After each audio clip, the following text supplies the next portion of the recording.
और तब मैं सिर्फ आपकी बेटी के हैसियत से आई थी। आज आप सबकी दुआओं के बदौलत एक पार्लियामेंटेरियन की हैसियत से भी आपके बीच में आई हूँ। लेकिन पहले मैं आपकी बेटी हूँ और बहन हूँ, और आप लोगों से हमारा जो ताल्लुक है वो वोट का तो है नहीं, क्योंकि एरिया अलग हो गया, लेकिन दिली लगाव है, दिली ताल्लुक है। क्योंकि आपका क्षेत्र वो खुशनसीब क्षेत्र है जिसे मेरे वालिद साहब ने अपने अंतिम वक्त में उन्होंने यहाँ की पैरवी करी, यहाँ की सरपरस्ती करी, और आपको ऐसा उनका वक्त मिला बेशकीमती कि जब वो अपनी राजनीतिक जीवन में परिपक्व हो गए थे तब उन्हें आपकी खिदमत करने का मौका मिला। इसीलिए मुझे लगता है कि आप लोग उन्हें आज भी अपने दिल में जिंदा रखते हैं, उन्हें याद करते हैं, और बस यही ताल्लुक है, वहीं से ये दौर चली आ रही है। और मेरी बस आप सबसे यही गुजारिश है कि इस प्यार को आपने जितनी दुआओं से मुझे नवाजा है इसको इसी तरीके से बरकरार कर रखे, क्योंकि वोट तो आप नहीं डाल सकते, लेकिन आपकी जो दुआओं हैं उसी का असर रहा कि इतना मुश्किल चुनाव हम जीत पाए। और मैं भले ही अपने क्षेत्र की पैरवी करूं, लेकिन आप लोग मेरे से दूर नहीं है और बहुत नजदीक हैं। जहां भी जिस भी लायक में हूं, आप लोगों का कोई ऐसा काम, कोई ऐसी अड़चन जिससे मैं दूर कर सकूं, तो वो मेरे पास जरूर आइएगा आप। और इंशाल्लाह जैसे मेरे वालिद साहब आप सबके लिए खड़े रहते थे, मैं भी उसी तरीके से खड़ी रहूंगी।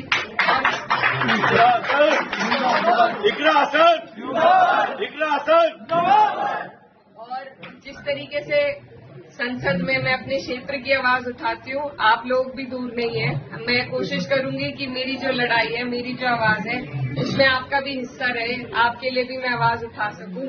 और ये घर हमारा पुराना घर रहा है, नजीर भाई है, इनसे पुराना ताल्लुक है, तो ये ताल्लुक ये इसी तरीके से बरकरार रहेगा।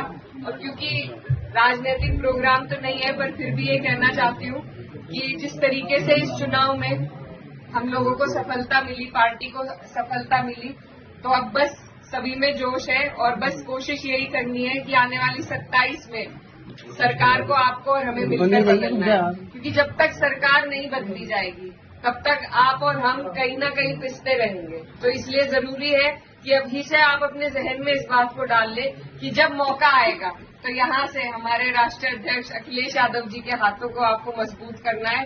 और सरकार 10 साल से हम झेल रहे हैं, अब की बार मेहनत करके बिना किसी उसके सबको एकजुट होकर उसे बदल के दिखाना है, अपनी सरकार बनानी है। तो 27 के लिए आप लोग अभी से मेहनत में जुट जाइए। और उससे पहले ही आपके यहाँ उपचुनाव भी है, तो जिस तरीके से हमारी पार्टी की सीटें आई हैं उसी तरीके से अब जो जिन सीटों पर उपचुनाव होगा, मेरी आप लोगों से गुजारिश है कि आप अपनी तरफ से एक उदाहरण पेश करें कि सारी सीटें समाजवादी जीते। तो मैं तब भी आऊंगी जब चुनाव होगा, उस दौरान भी आना होगा, लेकिन अभी से मैं आपको पहले ही रिजर्व करके जा रही हूँ कि आप लोग सब आने वाले उपचुनाव में समाजवादी गठबंधन का साथ दे, प्रत्याशी कोई भी हो। अपने नेता के हाथों को हमें मजबूत करना है, तभी हमें आपको मजबूती मिलेगी। तो बस आप सबसे दुआ की दरख्वास्त है।